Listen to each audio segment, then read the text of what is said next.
It's this weird tradition in America that you're not allowed to kill a major terrorist without having some sort of photo to commemorate the occurrence. So let's take a look at the photo that was taken as the operation was unfolding, where al-Baghdadi was killed. There you see Donald Trump in the Situation Room with a whole bunch of other men that all look suspiciously similar. And some of them are looking at the camera and some aren't. I don't know what Mike Pence is looking like. It's interesting when you can have a photo of actual people in a physical environment and it looks like the entire thing was composited in Photoshop. But that is an actual photo that supposedly was taken as the raid was going on. And it was taken for a very simple reason, because everybody remembers the photo of Obama. That's exactly why it was taken. And so you know that he was like, they're like, we've got him cornered. He's in a compound. Should we send him in? Yeah. Get the photographer. We need to make sure the lighting is good. Right. But anyway, just in case you didn't see that, here is the very classic photo of President Obama during that. And you see the Situation Room. You see Joe Biden, who will use this photo as a reminder that he's good friends with Obama. But anyway, I'm kidding. That photo Hillary also Clinton looks was kind of composited. Like the big, I think, focus of this photo back when we initially saw this. I thought so. I don't know. I like the look on Obama's face.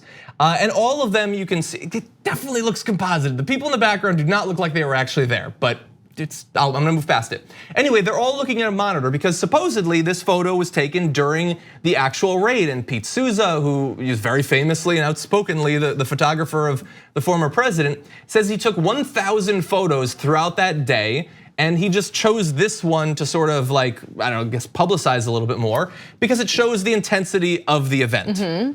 And that's where we get to comparisons between the two. Because if you put up just a quick split screen, look, they're both like, I guess, promotional photos. Like you have a photographer so you can put out photos, obviously. But one is clearly more staged. I mean, Donald Trump is looking. One is watching things unfold. The other person is looking posing directly at the camera and he's squinting his eyes to look like he has gravitas. Like he's 100% thinking at that second about Obama's photo. There's just so many things. Like one is one of, if not the most intelligent president we've ever had. Probably among the more intelligent presidents we've ever had. And the other's not, but he supposedly knows like PR. And so he knew he had to do this. And so then people notice weird things. Like if you go back to the wide photo in this next shot, you're gonna see that there's like Ethernet cords that are unplugged, which means one of two things. Either some of that stuff just isn't plugged in and it's just set up for the photo, or more importantly, if a photographer doesn't have a situational awareness and doesn't realize that the foremost thing in the foreground are unplugged Ethernet cables. And lucky for us, Spicy Souza broke this all down. Yeah, he did. So yeah, and look, there's a lot that we're not really sure of about this, but I just want to read a bit of what Pete Souza said. So he said that the metadata of the Trump photo was marked for 5:05 p.m. The raid on Baghdadi took place at about 6:10 p.m.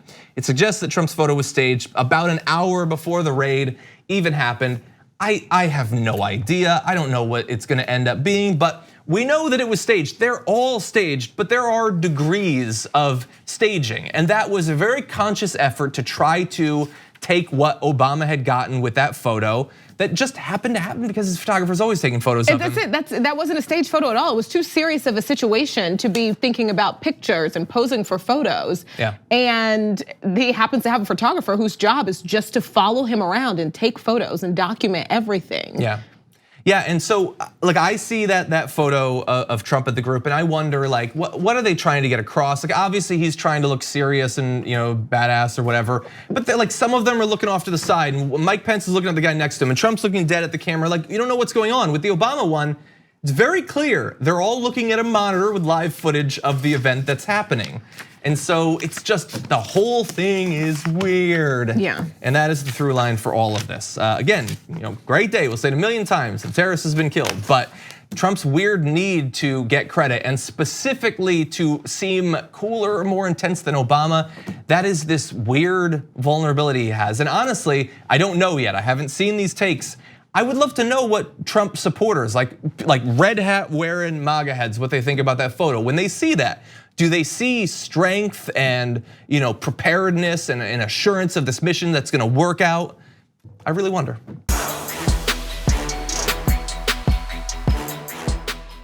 Thank you for watching this clip from the Damage Report. For more content from the show and access to TYT Network members only exclusives, go to tyt.com/Brooke. Wait, no, it's tyt.com/John. Go to tyt.com/John to sign up.